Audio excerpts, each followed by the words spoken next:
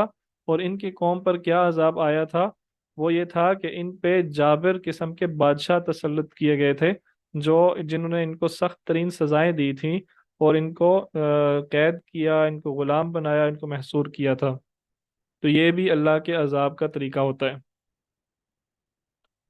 یہ پرانے سلائیڈز ہی چل رہی ہیں، بہرحال یہ آخری پوائنٹ تھا جو ہمارا کمپلیٹ ہو گیا ہے، اور یہاں پہ ہمارا 11واں پارہ کمپلیٹ ہوتا ہے۔ یا اس 11ویں پارے سے ہی سورہ ہود بھی شروع ہو جاتی ہے، لیکن سورہ ہود کی 4 5 آیتیں صرف 11ویں پارے میں، باقی ساری وہ